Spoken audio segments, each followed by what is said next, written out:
이영훈의 유행가가 품은 역사, 마산 3.15 그리고 김주열의 진홍곡. 올해 3월 15일은 4.19 혁명의 기폭제로 평가받는 마산 3.15 64주년이 되는 날이다. 3.15 의거는 1960년 3월 15일 마산 지역 학생과 시민들이 이승만 자유당 정권의 부정선거에 한거에 벌인 규탄 시위로 우리나라 현대사 최초의 유혈민주화 운동이다. 시골에서 태어나고 자란 필자는 중학교 때까지만 해도 3.15 의거에 대해 전혀 몰랐다. 그러다 마산에 있는 고교에 진학하면서 3.15 의거와 김주열에 대해 처음 알게 됐다. 고교 1학년 때다. 중간고사 시험이 끝난 어느 날 단체 영화 관람을 갔는데 그 영화관 이름이 3.15회관이었다. 지금은 기억도 곰상곰상하지만 당시 마산에는 개봉관으로 중앙극장, 시민극장, 강남극장, 3.15회관 등이 있었다. 3.15회관은 이름은 회관이었지만 사실상 전용 영화관이었다. 마산 MBC 945역 옆에 있던 3.15회관은 초기에는 공회당, 극장 개봉관으로 쓰이다 점차 재개봉관, MBC의 야외 스튜디오 등으로 사용되다가 결국 시설이 노후화되어 철거되었다. 영화 관람이 끝난 뒤 3.15가 뭔데 극장 이름에 숫자가 붙어있지? 라는 의문이 머릿속을 떠나지 않았다. 그러면서 3.15에 대해 알아가기 시작했다. 마산 3.15 이거 하면 가장 먼저 김주열을 떠올린다. 최루탄이 얼굴에 박힌 채 바다 위로 떠오른 모습은 충격 그 자체였다. 이런 김주열 열사를 위한 추모곡으로 남원 땅에 잠들었 내가 있다. 그러면 이 노래는 어떻게 만들어졌을까? 1960년 4월 어느 날 직물회사에 근무하면서 틈틈이 작사가로 활동 중이던 차경철은 부산시 서구 아미동에 위치한 도미도 레코드를 찾았다. 빈대떡 신사로 유명한 가수이자 이 레코드사의 사장이던 한복남이 사무실에서 기타를 치고 있었다. 잠시 후 석간신문이 도착했다. 신문에는 김주열 열사의 운구가 마산에서 고향인 남원으로 향한다는 소식이 담겨 있었다. 작사가 차경철의 말을 들어보자. 그날 비가 좀 내렸지. 당시 내 나이가 25살이었는데 자유당 독재 정권과 맞서 싸운 어린 학생의 죽음에 눈물이 나서 못 견디겠더라고. 그래서 한복남 선생님에게 노래를 만들자고 제안했어. 한 선생님이 가만히 내 얼굴을 쳐다보더니 그러자고 하더군. 감정이 복받쳐 올라서 가사와 곡이 그 자리에서 만들어졌지. 아마 10분 정도 걸렸을 거야. 차경철이 쓴 노랫말에 한복남이 바로 곡을 붙였다. 노래 시작 첫머리에 총소리, 데모 소리가 나오고 중간에 아리랑 노래가 흘러나오는 식으로 노래가 구성됐다. 이후 가수 손인호에 의해 음반 취입이 이루어졌다. 당시 손인호는 한마는 대동강, 비 내리는 호남선을 불러 히트시킨 유명 가수였다. 남원 땅에 잠들었네의 1절 가사에는 김주열의 억울한 죽음과 독재 정권의 부정선거에 분연히 맞서 싸워 이긴 마산 시민과 학도들의 투쟁을 담았다. 2절에는 미래의 성공을 위해 마산상고로 유학을 보냈는데 주검이 되어 고향으로 돌아온 아들을 보며 목매어 우는 어머니의 한 맺힌 슬픔이 표현됐다. 이 노래의 1절 가사는 다음과 같다. 원통하게 죽었구나, 억울하게 죽었구나. 몸부림친 3.15는 그 누가 만들었나. 마산 시민 흥분되어 총칼 앞에 싸울 적에 학도결의 장하도다 잊지 못할 김주열. 무궁화 꽃을 안고 남원 땅에 잠들었네. 1960년 늦여름에 나온 이 노래는 음반이 나온 뒤 상당한 인기를 끌었다. 학생들이 술자리에서 이 노래를 많이 부르곤 했다. 그러나 이 노래의 생명은 오래가지 못했다. 이듬해 5.16 군사 쿠데타로 박정희 정권이 들어서면서 방송금지 조치가 이루어진 것이다. 엎친 데 덮친 격이라고 했던가. 이 노래를 발매한 레코드사마저 부도가 나면서 남원 땅에 잠들었네는 서서히 잊혀져 갔다. 남원 땅에 잠들었네 노래 속 주인공인 김주열은 어떤 사람이었을까? 김주열은 1944년 10월 7일 전북 남원군 금지면 옹정리에서 아버지 김재계와 어머니 권찬주 사이의 3남이녀 중 넷째로 태어났다. 할아버지 김태종은 해방전국 때 면장을 지냈으며 아버지는 조합장을 지낸 천석군 부잣집이었다. 어머니 권찬주는 경남 함양군 사람으로 함양대기라 불렸다. 김주열은 1956년에 남원 용지국민학교를 1959년 남원 금지중학교를 졸업한 후 남원농고에 입학한다. 그러나 농고가 적성에 맞지 않았는지 채 몇 달을 다니지 않고 7월에 자퇴한 후 집에서 재수를 시작했다. 이 무렵 아버지의 병환이 깊어지면서 가세가 서서히 기울기 시작한다. 이에 서울로 올라가 학비가 별로 들지 않는 철도고등학교 시험을 치르지만 실패하고 서울고에 원서를 낸다. 그러나 형의 친구인 하용웅에 집안을 일으켜 세우려면 은행원을 하는 것이 낫지 않겠느냐라는 권유를 받고 마산상고에 원서를 내게 된다. 그렇게 마산상고 입시를 치르고 돌아와 3월 14일로 예정된 합격자 발표를 앞두고 형 김광열과 함께 마산에 있는 이모 할머니 댁으로 가게 된다. 3월 15일 선거가 치러지는 과정에서 전국적으로 자유당의 부정선거가 자행됐다. 마산이라고 해서 예외가 아니었다. 아침에 장군동 제1투표소에서 야당인 민주당 참관인과 자유당원 사이에 실랑이가 벌어졌다. 이에 민주당 참관인이 투표함을 엎어버리자 그 투표함에서 부정투표지가 쏟아져 나왔다. 투표함을 엎어버린 참관인 안맹선과 그의 남편이자 민주당 경남도 의원인 정남규는 사전투표 사실을 발견했으나 곧 경찰서에 끌려간다. 경찰서로 끌려간 정남규는 도의원 신분이라서 바로 풀려났다. 그는 곧장 오동동 마산시당으로 가서 당원들과 논의한 끝에 오전 10시 30분 독자적으로 선거 포기를 선언하고 참관인들을 철수시킨다. 이후 방송을 통해 부정선거 무효를 주장하고 오후 3시 30분부터 민주당원들이 모여 시위에 돌입했다. 민주당원들은 가두 시위를 벌이며 시위대를 모았고 오동동 마산시당사에 1,500여 명의 시위대가 모였다. 이때 경찰들이 들이닥쳐 민주당원들을 연행하고 시위대들에게 해산할 것을 요구했다. 특히 경찰 간부가 곤봉으로 고등학생들을 두들겨 패는 바람에 그 자리에 모여있던 군중은 더욱 격앙되었다. 남은 시위대들이 독자적으로 시위에 돌입하자 경찰과 반공청년단들이 이들을 무자비하게 진압했다. 시위대들은 저녁에 개표가 시작되는 시청으로 모이자고 서로 약속하고 해산하게 된다. 이 소식이 시내에 퍼지고 마산 시민들은 저녁 무렵 마산시청 앞에 모이기 시작했다. 시위 인원은 1만 명을 넘을 정도로 불어났다. 일부는 당시 마산의 중심가였던 남성동 파출소 앞에 모였다. 이어서 시위대들은 마산 시내의 관공서, 경찰 파출소, 자유당사 등을 습격하며 시위를 이어갔다.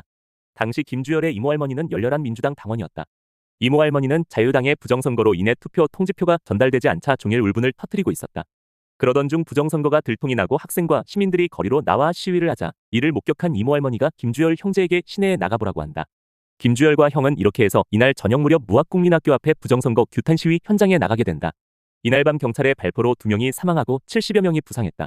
당시 경찰에 쫓기던 시위대 속에서 형 김광열은 동생 주열의 손을 놓치고 말았다. 이날 시위에서 김주열은 경찰이 쏜 최루탄에 맞아 사망했다. 경찰은 그의 시신을 쇠사슬로 묶은 뒤 돌을 매달아 몰래 마산 앞바다에 수장했다. 밤새 주열을 찾지 못한 형 김광열은 다음날 동생이 시위 도중 없어졌다라고 남원 부모님께 전보를 친다. 아들의 행방불명 소식을 들은 어머니는 바로 마산으로 달려갔다. 이때부터 어머니 권찬주는 경남 지역 방송과 신문사를 찾아다니며 아들의 실종 소식을 알렸다. 28일 동안 마산 시내를 뒤지면서 시민들의 손을 붙잡고 눈물로 호소했다. 이 와중에 이름 모를 경찰관이 김주열 어머니를 찾아와 이렇게 말했다. 나도 김주열 군 또래 아우가 있습니다. 주열 군이 사라진 게 남의 일 같지 않네요. 자세히 알면 확실히 가르쳐 드리는데 저도 모르겠고 소문으로 듣자 하니 주열 군이 시위 도중 살해되어 시체가 마산시청 뒤 연못에 버려졌다는 말이 있더군요. 이에 마산시청 뒤 연못 두 곳에 물을 퍼내기도 했다. 이때 아들 이름을 부르며 진흙 속을 손으로 휘젓고 다니던 어머니 모습은 마산 시민들에게 깊은 인상을 남겼다. 어머니의 애끓는 모정의 김주열은 어느새 마산의 아들로 불리기 시작했다. 그러자 이승만 정권은 김주열의 어머니를 빨갱이로 매도했다. 김주열을 죽인 뒤 몰래 바다에 수장했던 경찰이 색깔론 공세에 선봉장 노릇을 했다. 어머니 권찬주는 4월 11일 아침 8시 남편의 병세가 위중하다는 편지를 받고 고향 남원으로 가는 버스를 탔다. 그녀가 남원으로 향한 지 3시간 만인 4월 11일 오전 11시 30분 얼굴에 최루탄이 박힌 김주열의 시신이 마산 중앙부두 앞바다에 떠올랐다. 때마침 마산 앞바다에서 홍합을 채취하고 있었던 김경영이 김주열의 시신을 인양했다. 이후 언론의 집중 조명을 받아 유명인사가 된 김경영은 그 일 이후에 시신 인양의 충격에서 벗어나지 못해 승업을 이어나가지 못했다. 그러다 1965년 5월 9일 사망한다. 김경영의 딸 김금희 씨의 말을 한번 들어보자. 아버지는 김주열 열사의 시신을 인양한 뒤 매우 힘들어하셨고 거의 매일 술로 세월을 보냈다. 지금으로 보면 트라우마에 시달렸던 것이다. 그러다 어느 날 이웃 사람들이 금이야, 아버지가 부두에서 자고 있더라라고 해서 급히 손수레를 끌고 모시러 갔지만 이미 숨진 뒤였다. 당시 의사는 사인이 심장마비라고 했다. 아버지 주검이 발견된 장소는 김주열 열사 시신 인양지였다. 김주열은 사망한 지 한 달가량이나 지났지만 당시 바닷물이 굉장히 차가웠기 때문에 시신은 부패되지 않았다.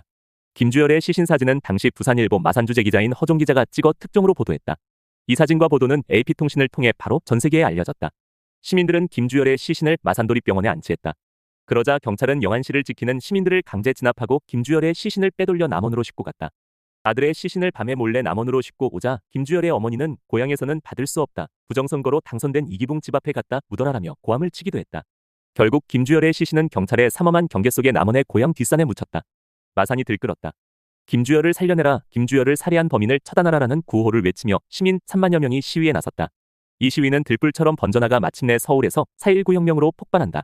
그의 시신을 유기한 장본인은 일제강점기에 헌병보조를 지냈던 마산경찰서 경비주임 박종표였다. 박종표는 최루탄 발사와 시신 유기 혐의로 기소되어 사형을 선고받았다. 나중에 시신 유기만 인정되어 무기징역으로 감형되었다. 지휘 책임자인 마산경찰서 손성래 서장은 사건 후 잠적했다가 도피 8년 만인 1968년 체포되었다. 4.19 혁명으로 이승만 대통령이 하야성명을 발표하자 어머니 권찬주는 5월 8일 마산 시민들에게 감사편지를 보낸다. 자식 하나 바쳐서 민주주의를 찾는데 조그만 도움이라도 되었다면 삼형제 다 바친들 아까울 것이 있겠습니까? 마산 시민 여러분이 보여주신 그 거룩한 뜻을 평생 잊지 못할 것입니다. 내 자식 주열이는 신선이 되어 올라갔을 겁니다. 마산 시민 여러분, 이제 안심하십시오. 4.19 혁명 뒤 민주당 정부가 들어서면서 가해자에 대한 처벌이 이루어지고 민주주의가 도래하는 듯했다. 그러나 이듬해 5.16 군사 쿠데타로 김주열 열사와 3.15 이거는 역사의 뒷전으로 밀려난다. 앞서 언급한 김주열 추모곡인 남원 땅에 잠들었 내가 방송 금지곡으로 지정당한 게 가장 상징적이다. 김주열의 가족들도 오랫동안 경찰의 감시에 시달렸다. 김주열의 아버지는 아들이 사망한 뒤 화병을 얻어 시름시름 앓다가 1965년 작고했다. 어머니 권찬주는 경찰 감시가 심해지자 고향 남원을 떠나 자식들을 데리고 서울로 이사했다.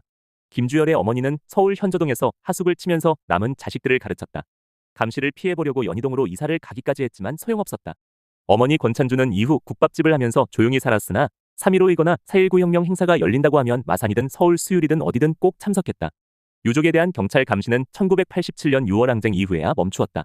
4월 혁명 유족 중에서도 상징적 대표로 활동했던 김주열의 어머니 권찬주는 1989년 아들을 만나러 하늘나라로 갔다. 1960년 3월 15일 동생 김주열의 손을 놓쳤던 큰형 김광열과 둘째 누나 김경자도 지병으로 세상을 떠났다. 현재 김주열의 형제자매 중 첫째 누나 김영자와 막내 동생 김기렬만 생존해 있다. 1990년대 이후 김주열 열사를 재조명하고 기리는 움직임이 시작된 게 유족에게는 그나마 위로가 되었다. 1995년 김주열의 모교인 마산상고는 3.15이거 35년 만에 김주열에게 명예졸업장을 수여했다. 1999년에는 마산상고 입학 동기들이 주축이 돼 김주열 열사 추모 사업회를 꾸린 뒤 민주시민 항쟁 정신을 주제로 한 다양한 추모 행사를 이어가고 있다. 마산상고는 용마고등학교로 교명을 바꾸었다. 2008년에는 용마고 교정의 김주열 열사 흉상 및 조형물을 제막했다. 해마다 3월 14일에는 남원에서 김주열 열사 추모식이 열리고 시신이 떠오른 4월 11일에는 마산에서 추모제가 열린다. 3.15이거 및 4.19 혁명 50주년이던 2010년에는 동문들이 모여 김주열 열사 국민장을 거행했다. 그리고 2010년 3월에 마침내 국무회의 의결에 따라 3.15이거는 국가기념일로 지정이 되었다. 이로써 3.15이거 기념식도 지자체 대신 정부 주관 행사로 열린다. 더 칼럼니스트